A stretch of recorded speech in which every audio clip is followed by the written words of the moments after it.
Hey, gang, welcome into another edition of Rock Talk right here with CGCM Rock Radio and Rock is Not Dead Australia. My name is Bob Bannister.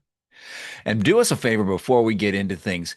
Click that like, share, and subscribe button. Drop us a comment as well, because you know what? It helps us out and it keeps you informed with everything going Rock Talk and Rock is Not Dead Australia. So, on this edition of Rock Talk, I had the opportunity to catch up with a guy I've been wanting to talk to for a long time. Now, we kept getting our wires crossed and not being able to catch up and coordinate our time. So, finally, we made it happen. But you know what? There was bad timing involved with that, even. I had just gotten a new computer and was working to get everything all set up. I didn't have time to test things and forgot to check to make sure that my microphone was on the right setting. So I went through the entire interview recording the sound from my webcam. That's why the sound sounds really crappy on my end. I do apologize. And by the way, I should say, the guy that I caught up with was James Van Hest of the band Noble. One of the greatest albums that came out in 2025 was from him. Just absolutely amazing. If you haven't heard it, definitely go and check it out. So let's step inside the Rock Talk studio and catch up with James Van Hest from the band Noble on this edition of Rock Talk.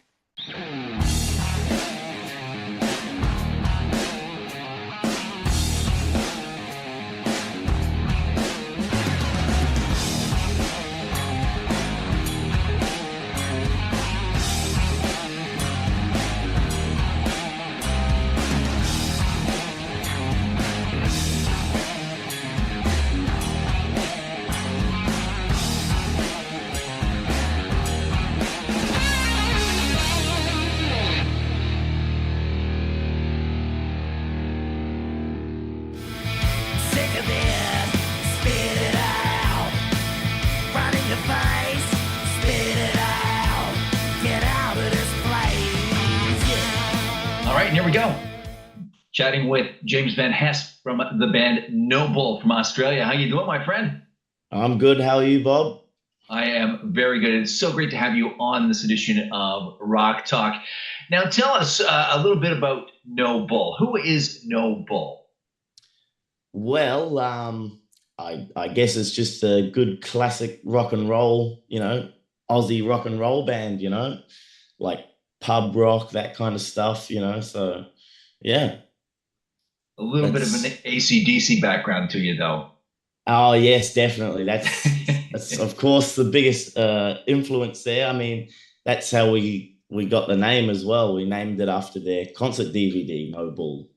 Absolutely, one of the best DVDs out there, I've got to say. So, Yes. how did you get into this? Did you start out as an AC/DC tribute band?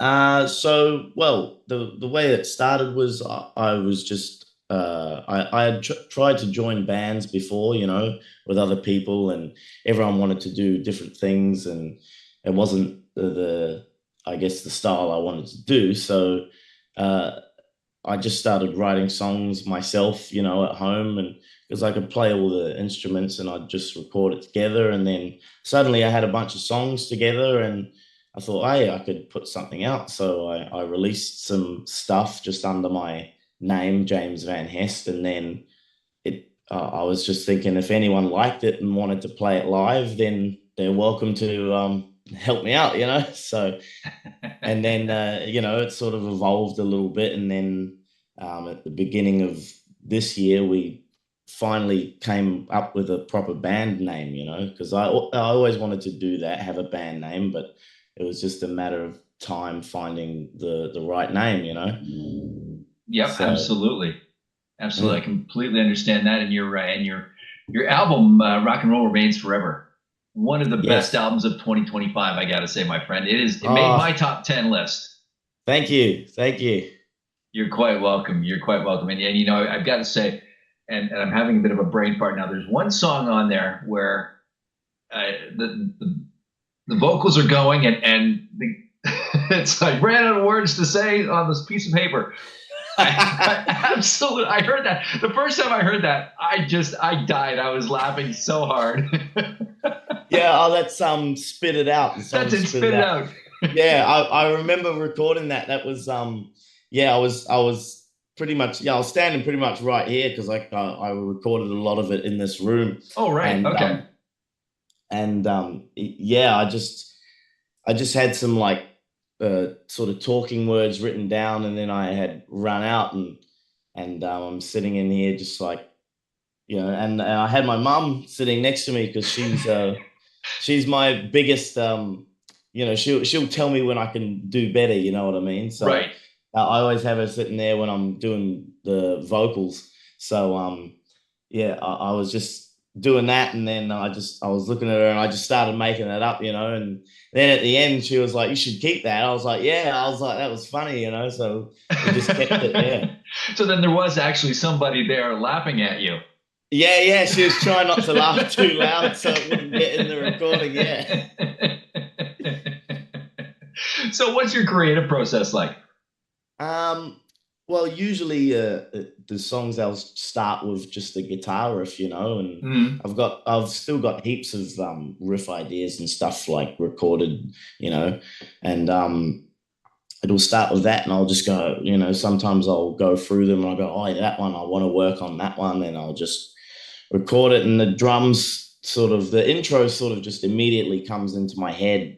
If I think, oh, yep, it should do one guitar, and then the next one comes in, and then the drums build up or whatever it is, and I was, it, that's sort of how it starts, and then from there it's just I don't know, it just sort of happens, So yeah, but I've got the next three albums, or they're already done, like Mm. or at least written. We'll just have to go and record them. That's all. So like a lot of creatives, you don't throw anything out. You just kind of keep it and file it away and then bring it out a little bit later and go, hey, yeah, that works there.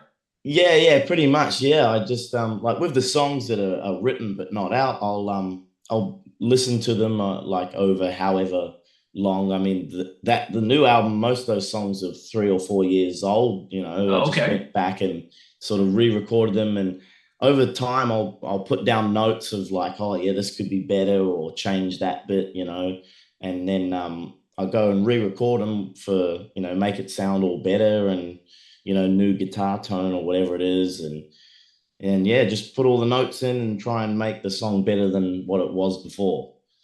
There you go. There you go. So what can people expect if they go and see No Bull live? Um, some crazy guys on stage with lots of energy, and you better bring your earplugs if you can't handle loud music. All the time we'll show up, and sometimes we'll be like, oh, we've got noise restrictions here, and we just look at each other, and it's like we're like, oh yeah, okay, well, you asked us to come and play. So It's like that Wolfgang Van Halen video. Hey, you yeah, know what? yeah. Just keep it down, nice and quiet. Yeah, yep. So a little while ago, you guys were looking for a drummer as well. How did that turn out? Did you find a replacement? Yeah, we've got someone who is hopefully he'll be stepping into the band. So we've done one rehearsal with him as the sort of see how it goes kind of thing, and then now we've got another one organized, and that's going to be sort of the start of the boot camp. We're just gonna go over the same song over and over until we're happy with how it is. And but yeah, speaking of new members, we've also got finally a rhythm guitarist coming in eventually as well. So because we were just playing as a three piece, just lead Okay. guitar and vocals, and then bass player and drummer. So yeah, we've got finally a rhythm guitarist who will be coming into the band next year as well. So we'll have that proper four-piece lineup that we've been waiting for. And being a three piece, that presents its own problems and challenges as well, doesn't it?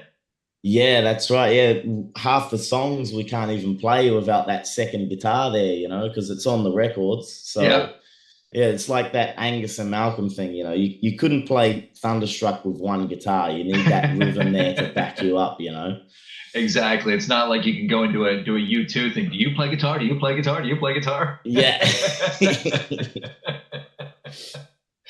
So, is there a certain song you hear out there? You know, you might be driving along and it comes on your car radio or on your iTunes or whatever, and you just go, "Damn, I wish I wrote that song."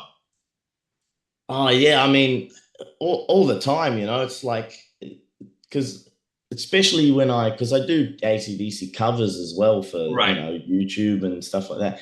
And when I do that and I have to sort of pull the song apart and learn each bit, that's when I really appreciate a song even more, and it could be one thing like on the bass or on the rhythm or something, and I'll go, oh, that was really clever, and I try Mm. and go, oh, I could use that, in a song. But as far as songs that I wish I wrote, I two there's two or three that come straight to mind. The first one is Back in Black Oh because yeah. I feel like that's just how do you come up with that kind of riff, and then Exactly. and it's got like three key changes in it or something, it's really clever. And then the other two are sort of more, I guess, you don't hear them as much. One is Ball Breaker, and the Yeah. other is Boogeyman off the Yep. same album. So I just like those because Ball Breaker is just like high energy the whole way through the song, especially watching that live. It's a great live track. And Boogeyman is such a nice bluesy sort of rock blues song, so That's true. That's true. And it's interesting you mentioned Back in Black. In a previous career, I was a country music DJ, and there's a country artist out there, Luke Bryan, and he had this one mm, song out called "She's Country," and we played it the first morning. I was on the morning show. We played it the first morning, and my co-host looks at me and she goes, "Oh my God, it's Back in Black." And then when the song had finished, we put the song in queue and listened to it, and it's exactly the same. You know that yeah, na na na na na na. It's like, wow, that's a ripoff right there. I hope yeah, Angus and Malcolm got royalties for that. yeah, But one of the things that we like to ask around here is because one of our sponsors is Iron Maiden Trooper Beer. And as everybody knows, Yannick, the third guitarist, is the guy that falls off the stage or drops his yeah. guitar. Have you had a Yannick moment live? Um, no, not really. I've been close. I've been very close, but I mean, I've hit my head on the roof of places before, and I've almost tripped over stuff, but I've managed to save myself. So, but I think if I did trip over, no one would really notice because I'd just start doing the whole Angus thing and spinning around, Yeah, because I'm all over the place on stage anyway, like Angus, because I like to entertain. I couldn't get on stage and just stand there. I feel like that's boring. So I like to not only play but just give something, give the people something to watch as well. Exactly, exactly. Now, do you go out on stage in the shorts and the schoolboy uniform too, or you just leave that to Angus? No, I just leave that to Angus. I mean, like I play as Angus in an AC/DC tribute band, so Okay, I put the whole suit on and do all that for that. But for No Bull, it's just the jeans and the t-shirt. there you go, there you go. So with 2025 wrapping up, what's on the books for 2026? Well, we got a lot of things that we want to do. The first thing is we've been working on a live album this Oh, year. nice. So we've just been recording some tracks at different pubs and stuff, and we're gonna go through and just pick the best versions, and then so hopefully we'll have a live album out sometime next year, and then obviously we'll have the four-piece lineup as well, and we got plans to go all the way around Australia and stuff, and then we're gonna go to Japan as well, hopefully. So we all want to do it, so we just have to plan, I guess, when, and then Yeah, yeah, because that's the next step, isn't it? Once you've more or less conquered Australia, the next step is over to Japan. yes, that's right, yeah, that's I know in the in the 70s and 80s bands would go from Australia, they go to Europe Right. first, but now it's a lot harder to do that, so it's a lot easier to go to Japan and then expand that way. And there's a big rock and roll market in Japan anyway. we've got some other bands that we're friends with that have gone over and done it, and they come back and they're like, "Oh yeah, that was great," you know. So then they're like, "Yeah, they buy all of your merch, you know. So if you don't make any money off the gig, you'll make money off the merch." So Exactly, exactly. And I've interviewed Steve Janevsky from Wicked Smile, and he says the same thing. You know, that's the place to go. You got to do Japan. yeah, So before we wrap things up here, like I said, I like to keep things real short. So one of the things that I do like to do is called This or That. It's just a series of rapid fire questions, top of the head answers, pretty much nothing to do with music. It's just a little bit of fun. So if you're ready, okay, let's jump on in. all right. Pizza or burger? Uh, ooh, pizza. Netflix or YouTube? YouTube. Spicy food or sugary treats? Sugary treats. Chocolate or vanilla? Vanilla. Beer or wine? Oh, I don't drink, so I wouldn't Oh, have a okay, clue. there you go. Okay, then coffee or tea? I don't drink coffee or tea either. Coke or Pepsi? Coke. City life or country living? At the moment I'm city life, but I'd like to be country living eventually. And finally, pineapple on pizza, yes or no? That's my favorite, yes.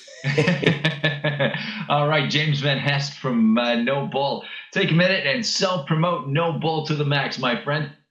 Okay, if you want to check us out, it's at No Bull Band on all your socials, YouTube, Instagram, Facebook.